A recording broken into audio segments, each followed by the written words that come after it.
பிரியமான அன்பு சகோதர சகோதரிகளே, ஆண்டவராக இயேசு கிறிஸ்து நாமத்தாலே நன்றிகளும் ஸ்தோத்திரங்களும் இருக்கும். கர்த்தர் உங்களை ஆசீர்வதிப்பாராக.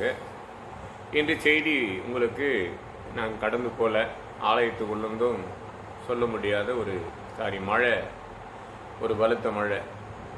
அதனால் மின்சாரம் தடப்பட்டது. இன்னைக்கு செய்தி அனுப்பவில்லை. இப்போ தான் மணி 12 இந்த செய்தி அனுப்புகிறோம். இன்னும் இந்த மாதம் என்று சொன்னால் அந்த 7ஆம் மாதத்தில் 17ஆம் தேதி வந்தால் ஆண்டு விழா. இந்த கிராமத்துக்குள்ளே 2010 நம்ம கடந்து வந்தோம். 2011ஆம் ஆண்டில் துவக்கணும், ஆலயத்தை துவக்கணும் போது ஜனவரி மாதம் 26ஆம் தேதி துவக்கணும். 28ஆம் தேதியை இந்த கிராமத்தில் ஒரு சிலர் எழும்பி இந்த ஆலயத்தை இடித்து தள்ளினாங்க. அதுக்கப்புறம் நம்ம 7 ஆண்டுகளாக பலவிதமான போராட்டத்தை மத்தியிலும் கர்த்தர் நம்மளுக்கு இதை மீட்டு கொடுத்தார். ஆனாலும் இடித்த காலங்களிலிருந்து ஒரு 6 மாதம் கழித்து மறுபடியும் சபையை துவக்கி இது 14ஆவது ஆண்டு துவக்கம் நாட்கள் வர 17ஆம் தேதி.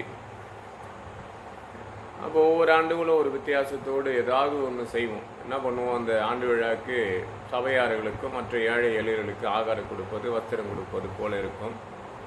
இந்த ஆண்டு அப்படி ஒரு ஆசை உண்டு. எப்போதும் ஏழைக்கு இறங்கணும், கத்தனை கொடுப்போம். அந்த உலகத்தில் என்ன சேமித்து வைத்தாலும், என்ன பாதுகாத்தாலும், கோடிக்கணக்கில் பணம் வைத்திருந்தாலும் அதில் இருக்கிற ஆசை, அந்த கொடுக்குற ஆசை மட்டும் எப்போது இதயத்துக்குள்ளே நிரம்பி வழும்.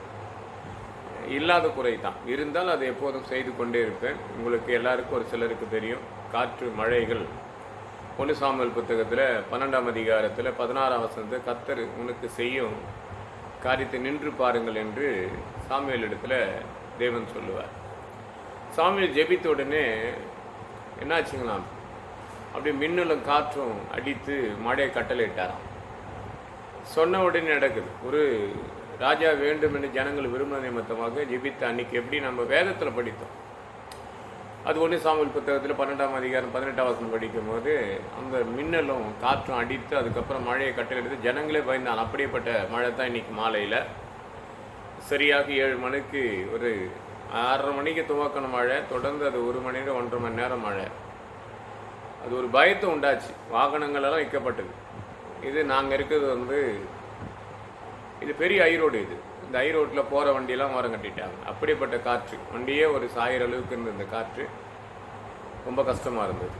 அப்படி சாமுவேல் காலத்தில் நடந்ததை போல் பயங்கரம் ஒரு மின்னலும் காற்று அடித்து மழை கட்டளிட்டு சாமுவேல் ஜெபத்தை கர்த்தர் கேட்டு உடனடியாக செய்தார். அதுக்கு முன்னாடி 16 சொல்லுவார், இன்னைக்கு செய்வதே இன்றைக்கு கர்த்தர் செய்வார் என்று சொன்னார். அதுபடி செய்தார். அதுபோல தான் இன்றைக்கி ஒரு செய்தி. வர 17ஆம் தேதி 14ஆவது ஆண்டு விழா. 26 ஆண்டுகளாவது ஆண்டு ஏற்றுக்கொள்ளப்பட்டு 2 ஆண்டு தான் நான் சபைக்குள்ளே இருந்தேன். 1998ஆம் ஆண்டில் 7ஆம் மாதம் 22ஆம் தேதி இதே மாதத்தான் ஞானஸ்தானமே எடுத்தேன். அதை ஞானஸ்தானம் எடுத்து 2 வருஷம்தான் நான் சபைக்குள்ளே இருந்தேன். அதுக்கப்புறம் நான் சுவிசேஷம் கொஞ்சம் கொஞ்சமாக ட்ராக் சூழேன். அப்படி எனக்கு எப்படி வந்தது எனக்கு தெரியாது. இது வரைக்கும் நான் படிப்பறையிலேருந்து வேதத்தை கொடுத்து சுவிசேஷம் அறிவித்து கொண்டிருக்கிற பல தேசத்துக்கு கடந்து போக தேவன் கட்டளையிட்டார். ஒன்றும் இல்லை, ஒரு காரியம் தான் இன்றைக்கி உங்களுக்கு தெரிவிக்கிறேன். எல்லாருக்கும் இந்த மெசேஜ் அனுப்ப மாட்டோம். வருஷந்தோறும் அனுப்புகிற அவங்களுக்கு மட்டும்தான் அனுப்போம். கடந்த ஆண்டு யாருக்கும் அந்த செய்தி அனுப்பலை. யார் இடத்துல நாங்கள் அந்த ஆண்டு விழா நடத்தலை தானே. தொடர்ந்து உங்களுக்கு தெரியும், தொடர்ந்து சில பிரச்சனைகள், தாயை இழந்து போந்து, சகோதரி இழந்து போந்து, நான் விழுந்து ரொம்ப அன்கண்டிஷன் கடந்து போனது நிமித்தமாக நான் இந்த கடந்த ஆண்டு இந்த காலங்கள்லாம் பார்த்து டிஸ்சார்ஜ் ஆகிய வந்த நாள். இருந்தாலும் உங்ககிட்ட எதுக்கு சொல்கிறேன்னு சொன்னால், வரக்கூடிய 17ஆம் தேதி ஆண்டு விழா நடத்தணும்.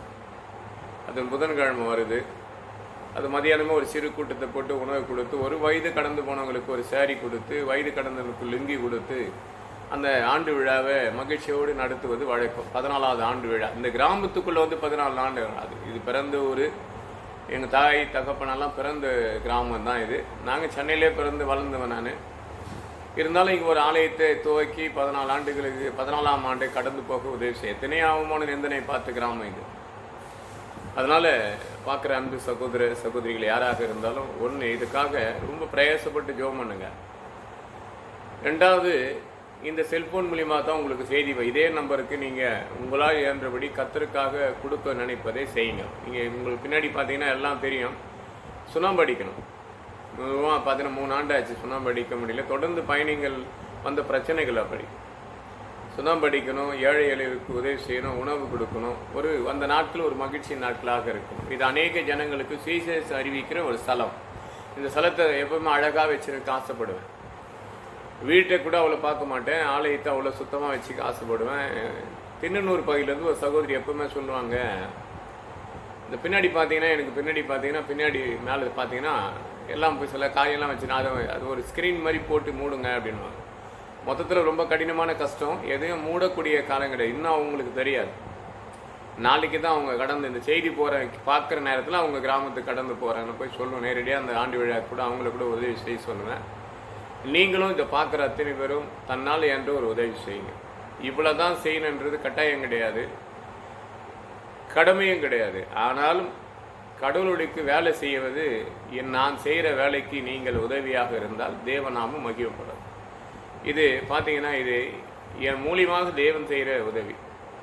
இது அதிகாரபூர்வமான கட்டளை கிடையாது. அன்பு அரவணைப்பு, தேவனுக்கு நம்ம என்ன செய்கிறோம் என்று 1 நாளாகத்தில் 29ஆம் அதிகாரத்தில் படிக்கப்படும் போது 14 வசனம், உன் கரத்தில் வாங்கி நாங்கள் உமக்கே தரேன் என்று சொல்வார் அன்னைக்கு ஆலயத்துக்காக. அப்படி நீங்கள் கர்த்தர் கரத்தில் வாங்கி உங்களுக்கு கொடுக்க எண்ணங்கள் இருந்தால், தேவன் ஐஸ்வர்யத்தை சம்பாதிக்க பலம் கொடுத்தார்.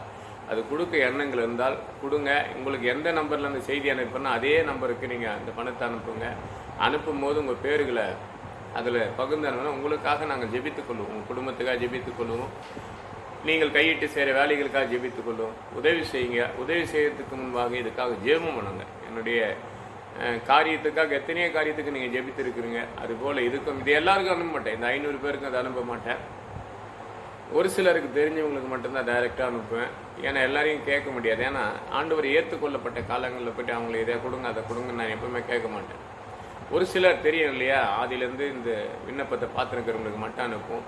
தன்னால் ஏற்றபடி இப்போ கூட இந்த மாதம் 1ஆம் தேதி வரைக்கும் ஜெபம் பண்ணும்போது என் மனசில் பட்டது, ஏதாவது ஒரு காணிக்கை கொடுங்க அப்படின்னு கேட்கும்போது நான் புதன்கிழமை அனுப்புகிறேன். நான் சொன்னேன், ₹1 அனுப்புங்க. 1ஆம் தேதி எனக்கு என்னமோ உங்ககிட்ட வாங்கணும் போல இருக்குது. நீங்கள் ரொம்ப கடுமையான பிரச்சனையில் மாட்டின்னு இருக்கிறீங்க. எனக்கு ₹1 அனுப்புனா அவர் எனக்கு ₹10 அனுப்புனார். ஏன்னு சொன்னேன்னா, அந்த ₹1 நான் எடுத்து என்ன பண்ணுவேன், என்னுடைய ஆகாரத்துக்கு முதல் பணம் இந்த ஊழியக்காரருக்கு நீங்கள் ஆகாரம் கொடுக்கறனால இல்லை, இந்த ஊழியக்காரை சார்ந்து ஏழை ஏழையில் கொடுப்பது உன்னுடைய பங்காக இருந்தால் கர்த்தர் நிச்சயமாக ஆசீர்வதித்து பெருக செய்வார். அதனால் நீங்களும் கொடுங்க. கர்த்தர் உங்களையும் ஆசீர்வதித்து பெருக செய்வாராக. ஆமென், ஆமென், ஆமென்.